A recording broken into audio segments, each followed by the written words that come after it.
നമസ്തേ. 2026 വിഷുഫലം. പൂരോരുട്ടാതിയുടെ ഒരു മുക്കാൽ ഭാഗം നമുക്ക് കുംഭത്തിലും പിന്നെ മീനത്തിലുമാണ് നിൽക്കുന്നത്. അപ്പോൾ 2 രാശിയിലാണ് ഈ പൂരോരുട്ടാതി നക്ഷത്രക്കാർ നിൽക്കുന്നത്. അപ്പോൾ അതിൽ കുംഭത്തിലുള്ളവർക്ക് ഈ ഒരു വർഷം, കഴിഞ്ഞൊരു വർഷം ഏറ്റവും നല്ലൊരു ഭാവത്തിലാണ് അവരുടെ ആണെങ്കിൽ, ഈ ഒരു വർഷത്തിലേക്ക് വന്നപ്പോൾ അത് ഗുണങ്ങളും ദോഷങ്ങളും സമ്മിശ്രമായിട്ടാണ് വരുന്നത്. അപ്പം അതുകൊണ്ട് തന്നെ ഈ 2 രാശിയിൽ പെടുന്ന ഈ പൂരോരുട്ടാതി നക്ഷത്രക്കാർ വളരെ ശ്രദ്ധിക്കണം. അപ്പോൾ ഇവരൊക്കെ കുംഭത്തിലുള്ളവരെ സംബന്ധിച്ച് അവർക്ക് ഈ ഒരു വർഷത്തിലെ സാമ്പത്തിക പുരോഗതികൾ ഇത്രയും നന്നായി പോയിരുന്ന ആ പുരോഗതിയിൽ ഇത്തിരി കഷ്ടനഷ്ടങ്ങളൊക്കെ വരാനായിട്ട് സാധ്യതയുണ്ട്. അപ്പോൾ അത് വളരെ സൂക്ഷിക്കണം. ബിസിനസ് ആണെങ്കിലും അല്ലെങ്കിൽ നമ്മുടെ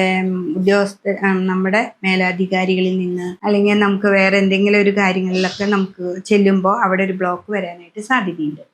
അപ്പോൾ അതിനും പിന്നെ ശനി 2-ലാണ്, വാക്കുകളൊക്കെ വളരെ സൂക്ഷിക്കേണ്ട ഒരു സമയമാണ്. അപ്പം അതുകൊണ്ട് തന്നെ പൂരോരുട്ടാതി നക്ഷത്രക്കാർ ഈശ്വരാധീനം നന്നായിട്ടുണ്ടാക്കണം.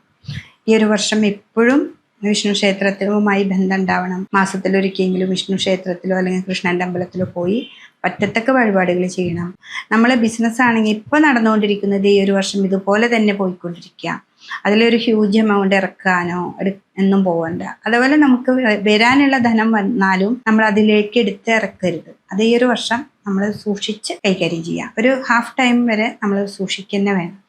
അപ്പോൾ അതുകൊണ്ട് തന്നെ അതും അതേപോലെ പ്രൊമോഷനൊക്കെ ആയിട്ട് കാത്തിരിക്കുന്നവർ പെട്ടെന്ന് കിട്ടിയില്ല എന്നുള്ള പരാതിയുമായി വേറെ നിയമ നടപടികൾക്കോ അങ്ങനെയുള്ളതിനൊന്നും പോവാതെ വളരെ ശ്രദ്ധയോടുകൂടി മുന്നോട്ട് പോകേണ്ടതാണ്. കുംഭക്കൂറിൽ പെടുന്നവർ, മീനക്കൂറിൽ പെടുന്നുണ്ട് ഇതിലെ കാൽഭാഗം. അപ്പോൾ അവരെ സംബന്ധിച്ച് അവർക്ക് ഏറ്റവും നല്ലൊരു ഭാവമാണ്.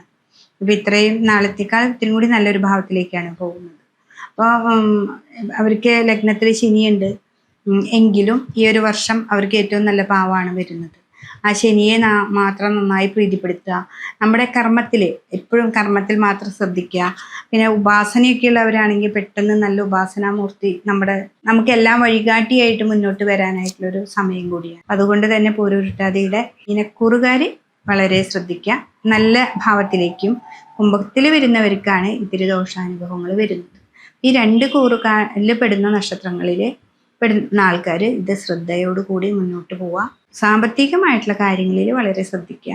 പിന്നെ രോഗാവസ്ഥകൾ ഇവിടെ കുംഭത്തിലുള്ളവർക്കാണ് ഏറ്റവും കൂടുതലായിട്ട് വരുന്നത്. അപ്പോൾ അവർ വളരെ ശ്രദ്ധിക്കുക.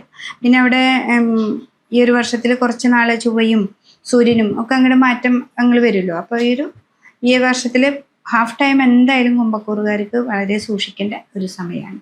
അപ്പോൾ പൂരോരുട്ടാതി നക്ഷത്രക്കാർ ഈ 2 രാശിയിൽ ഉൾപ്പെടുന്നവർ വളരെ കെയർ ചെയ്യുക. ശ്രദ്ധയോടുകൂടി മുന്നോട്ട് പോവുകയാണെങ്കിൽ ഏറ്റവും നല്ല ഭാവത്തിലേക്ക് എത്തിച്ചേരാനായിട്ട് സാധിക്കും.